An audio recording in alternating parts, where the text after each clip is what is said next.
Hello, good day. I'll have one extra Thomas crackpot hot dog, please, with extra salami, thank you. And holy baloney, what is going on there? So, another week, another trailer, this time for Jin Kazama. If this keeps up and we get these on the regular until EVO or maybe even until release, then that's super cool and a great way to continually build excitement for Tekken 8. You'll notice something a bit different about Jin this time around, and I don't mean his new costume or his moves.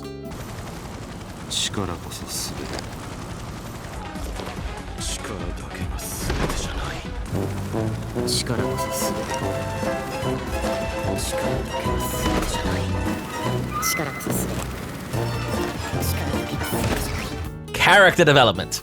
Also, little late, Jin. I mean, you've only murdered, what, millions of people now? Oh well, better late than never, I guess. Though, for real, whilst this doesn't seem particularly nuanced, and I mean, come on, it is a fighting game, one with devil lasers and boxing kangaroos at that, I'm glad to see that Bandai Namco seem to be taking the story and progression of these characters seriously again. I've always thought that Tekken has so much potential in its story, and I hope it's fully realized in Tekken 8 with some strong writing. Only time will tell. It's clear though, as was hinted in earlier trailers, that Jin has somewhat fused with his devil alter ego, using his demonic powers in tandem with the traditional Kyokushin karate he picked up in Tekken 4. The story seems to be focusing a lot on Jin's struggle with his dark side and parental lineage, especially with June returning. And a lot of this imagery reminds me of another fighting game protagonist with daddy issues, so I wonder if this is leading into any potential guest characters or tie-ins. In the trailer, there are a lot of moves that reference Devil Jin, which seems to highly suggest that he's being cut from the roster and fused with regular Jin. I think this is a great call. It's something I've wanted to see them do with the character for a long time, and neatly addresses two issues that have affected Tekken in the past, which is character bloat and individuality at the same time. There's a lot of potential to do something really aesthetically and mechanically interesting here with Jin by really focusing on the duality that defines him. Anyway, let's go through Jin's character trailer bit by bit, break it down, and see what's different from Tekken 7. First of all, Jin has a new low, and this is definitely not traditional karate. It's preceded by this very obvious red flash, which will likely make it easier to react to. There clearly seems to be a bigger effort to make move functionality a bit clearer through stuff like the lines shown with tracking moves. I don't know if this is a system thing designed to make lows a little more visually intuitive and sort of activate your reactions, or just a character-specific Devil Jin thing for aesthetics. Speaking of, this move looks a bit like Malicious Mace, especially in that it forces crouch on hit. Though the animation is maybe more similar to Lars's turbine hook from Silent Entry.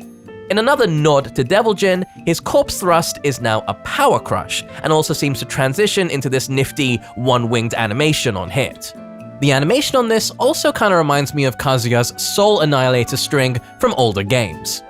After a very clean sidestep, Jin punishes with a new move, another Devil Jin-y looking swipe, possibly his new down forward 2, that cancels into a crouch dash for mix-ups. Omae wa mou shindeiru. The system focus on aggression is also clearly represented in the move lists as well. Here, Jin does a hell sweep into a Rock Howard-style dunk, which looks cool and seems to set up some strong wake-up games, but I wonder if he's lost the combo afterwards.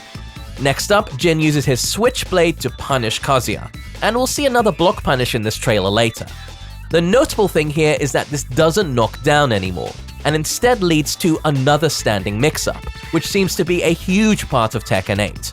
Jin then transitions from Switchblade into Zenjitsu stance, from which he has a new move which is somewhat similar to Diablo Jim's Amara or Dive Kick, to go over Kazuya's down jab. Jin then launches Kazuya with a thrusting uppercut, and goes into a new string from his 1-2 jabs that ends in a very Lars-esque backflip, into the new vertical screw combo extender. He then ends this combo with a new extension from Zenjitsu, likely 1+2. This seems to have a ton of wall carry, and I wonder if Jin hadn't already done that vertical screw before, if it could lead to a horizontal screw, similar to Kazuya's knee twin thrust string from the previous trailer. Speaking of combo enders from Zenjitsu, Jin also seems to have lost wall carry from Spine Striker, and instead this now results in an air throw that was previously associated with Jin's Power Crush. Again, there seems to be a greater focus on giving you clearer options on how you want to end your combos, be it damage, wake up, or carry, which again is something I've always wanted and I think is great. More than that, all these combos have been pretty short, which again I think is a big step in the right direction. Though of course, this is just a trailer, so these combos probably aren't optimal, so let's see.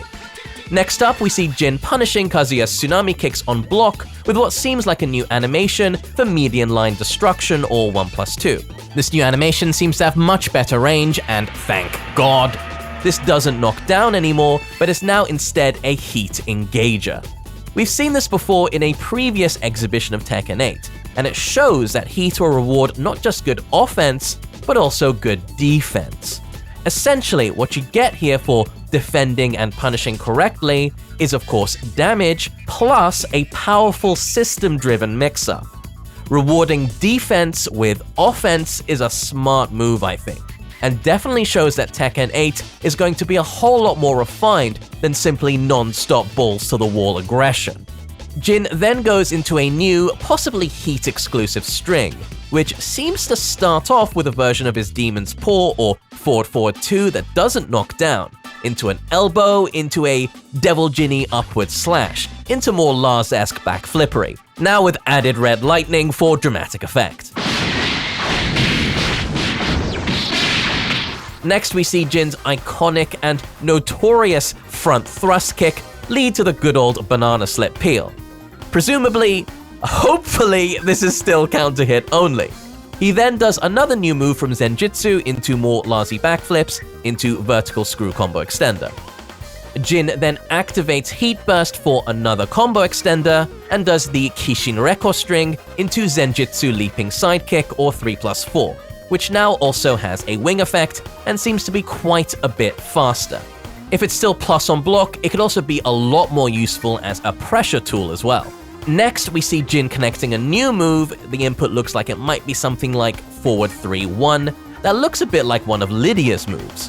This is also a heat engager, meaning it's a key move. Kazuya then hits the wall in a similar way to Tekken 7's recent wall crush mechanic. Jin's power stance, or down back 1+2, was previously a completely useless gimmick move. But it looks like it should be important, right? Like Jin's tapping into his inner strength in a lore-relevant sort of way. Well, now it's his power crush, and it looks like it operates similarly to Devil Jin's Imperial Wrath. It seems like Kazuya or Devil Kazuya also has a similar move. Again, we see a power crush being used after a heat engager situation near to the wall. This could either just be for trailer dramatic purposes, or it's to indicate that not all heat engagers are advantageous. Also, making Jin's power stance and leaping sidekick more useful seems to be an indication that Bandai Namco want to give more utility to older moves that looked cool but were mechanically redundant. After Power Crush lands, it results in a wall splat. Then Jin does something resembling Heihachi's Blue Spark OTGF or Omen Thunder Godfist. That's what, 5 characters he's cribbing moves off now? Man is raiding the Mishima Vaults harder than Yoshimitsu. Jin then ends this combo with the Savage Sword String, completely wrecking this poor woman's hot dog stand. We then see Jin land a Demon's Paw into a Heat Dash cancel for a combo. I think it's important to note that Jin is already in heat here. There seems to be a misconception that you can just do this willy-nilly. But from what I gather, no, you already have to be in heat, which only lasts 10 seconds, in order to do a heat dash cancel from a heat engager.